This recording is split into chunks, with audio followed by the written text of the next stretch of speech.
मध्यमा एक बूंद क्वेश्चन आंसर थर्ड वन बूंद कैसे मोती बन जाती है बूंद மலைத்துளி கைசே எப்படி மோத்தி அப்படின்னா முத்தாக உருமாறியது बूंद अपना रास्ता खोजते खोजते गई மலைத்துளி வந்து தன்னுடைய வழியில் எப்படி போகிறதுன்னு சொல்லி தேடிக்கிட்டே போயிட்டு இருந்துச்சு அச்சானக் திடீரென हवा तेज बहने लगी और அதாவது அச்சானக்னா திடீரென ஹாவா அப்படின்னா காற்று தேஜ்னா வேகமாக பகனே அப்படின்னா வீசுச்சு வேகமாக வீசினது லகி और बूंद उसे बह में समुद्र के एक चीप के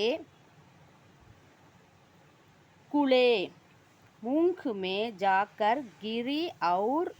मोती बन गई அதாவது என்னென்னா திடீரென ஒரு காற்று வேகமாக வீசணுன்னு என்னாச்சு அப்படின்னா அந்த மலைத்துளி வந்து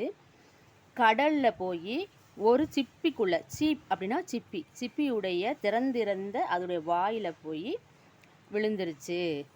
அதனால் அப்படியே வந்து அது முத்தாக மாறியது அப்படி இதான் வந்து இதனுடைய மலைத்துளி வந்து எப்படி முத்தாக மாறியதுக்கான आंसर बूंद अपना रास्ते खोजते गई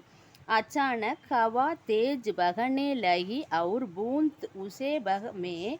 समुद्र के एक शिप के गुले मुख में जाकर गिरी और मोती बन गई फोर्थ वन एक बूंद कविता का उद्देश्य क्या है என்னன்னா ஏக்கு பூந்த் அப்படிங்கிற கவிதையிலிருந்து கவிஞர் நமக்கு தெரிவிக்கிற கருத்து என்ன मनुष्य को आशावादी होना चाहिए